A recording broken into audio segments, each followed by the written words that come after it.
Today, we're talking about how to feel safe when you don't feel safe. Most people stay stuck in that feeling because they treat every nervous system alarm as proof of actual danger. And the people that stay grounded, even in emotionally volatile situations, have learned to read their alarm system accurately.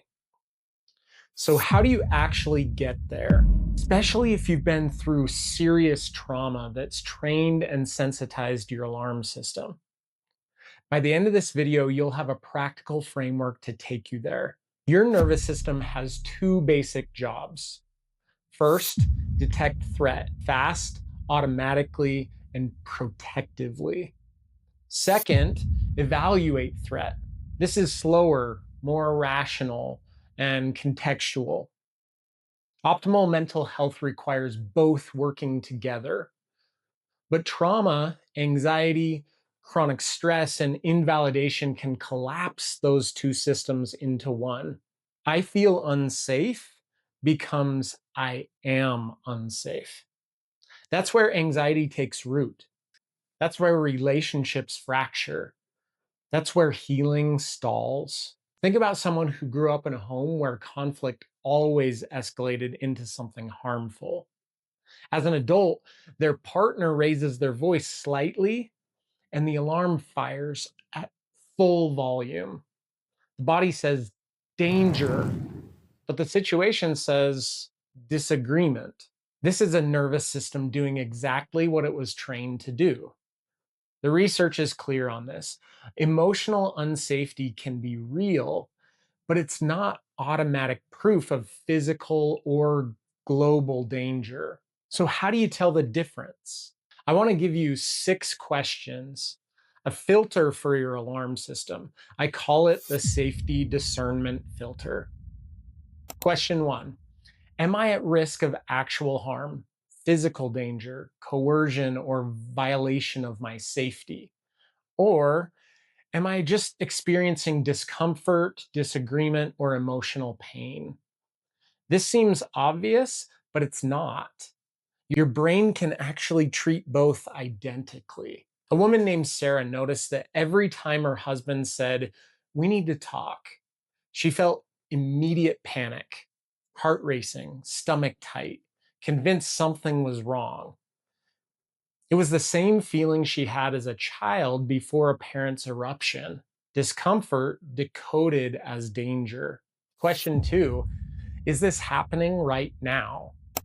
Or does this moment remind me of the past? Trauma research shows that the brain confuses this is before.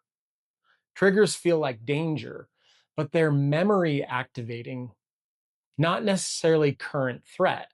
Paul writes in Philippians, set your minds on whatever is true, whatever is real. Discernment requires asking, what is actually true right now? Question 3: am I evaluating this moment, this person, this situation? Or am I making global judgment about a whole group or system? This interaction felt unsafe is a data point. All of this is unsafe is almost always a distortion. A client I'll call Mike stopped going out with a group of friends after a painful conflict with one friend in that group. He told himself that community of people is unsafe. One wound had become a verdict about everything. Question 4 is, what am I feeling and what are the actual observable facts? Feelings are real, but they're not always accurate reporters of reality. Emotional reasoning says, I feel unsafe, therefore I am unsafe. CBT research is consistent. That pattern maintains anxiety.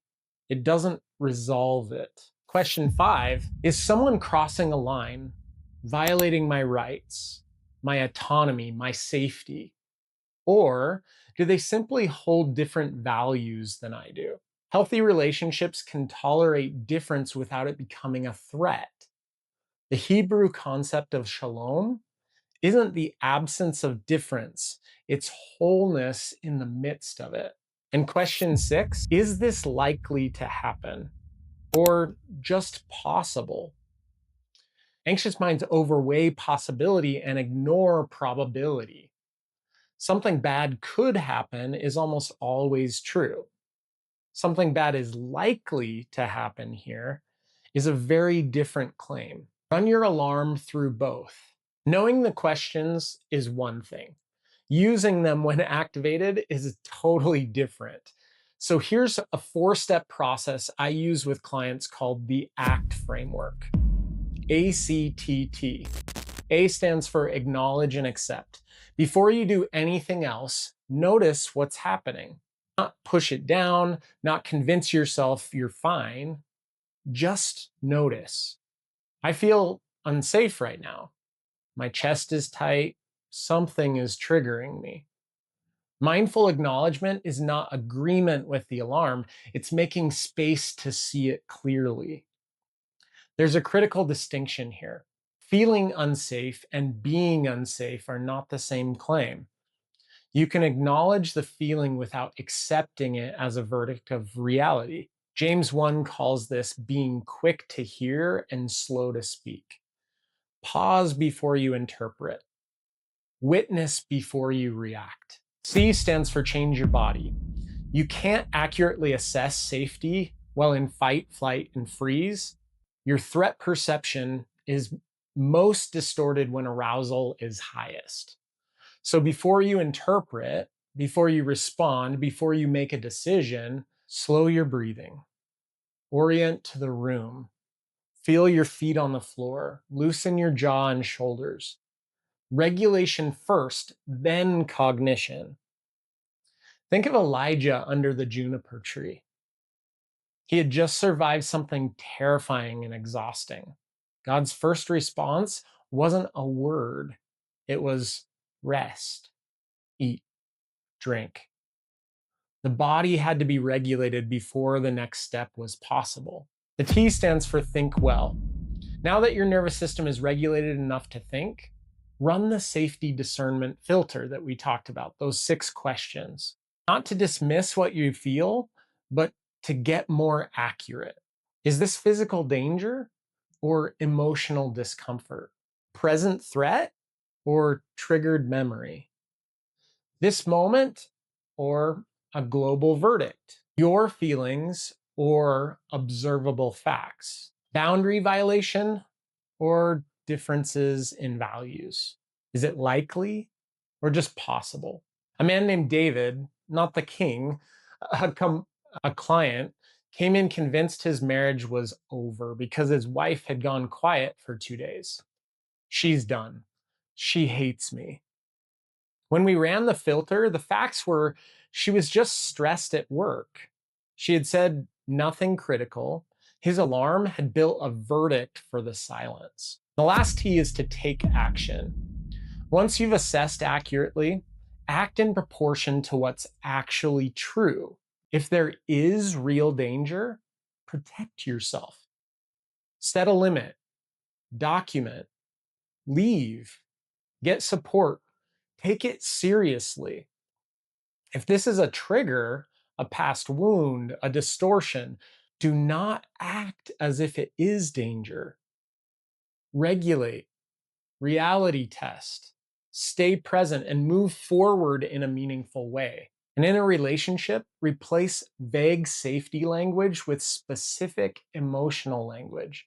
Instead of, I don't feel safe with you, try, I feel flooded when voices rise. I feel dismissed right now. I need a few minutes to come back. Specific language preserves your experience without catastrophizing the relationship or situation. It invites connection. It doesn't declare war. This framework is not about convincing yourself that you're fine when you're not. Real danger is real. Some relationships are harmful. Some environments are not safe. If that's you, that matters. That's not anxiety, that's wisdom. The goal isn't to never feel unsafe. The goal is accuracy. Feel unsafe when you are unsafe. Feel safe when you are safe. That calibration is where mental health lives. And if your alarm system chronically misfires, that's not a character flaw. That's a nervous system that learned to protect you in a world that was harder than this. And that can change. Trauma research, CBT, and attachment science all point to the same truth. Psychological suffering increases when we outsource reality to our feelings. Psychological strength develops when we integrate feelings with accurate evaluation. Your feelings are not the enemy, they're just data. But data needs interpretation.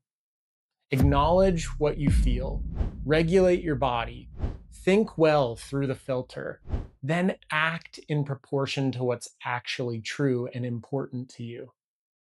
ACTT. The printable safety discernment filter is linked below. 6 questions and the full ACT process. Go ahead and download it. If this has been helpful to you, make sure and like and subscribe so it gets to all the people that need it, and follow us in the next one.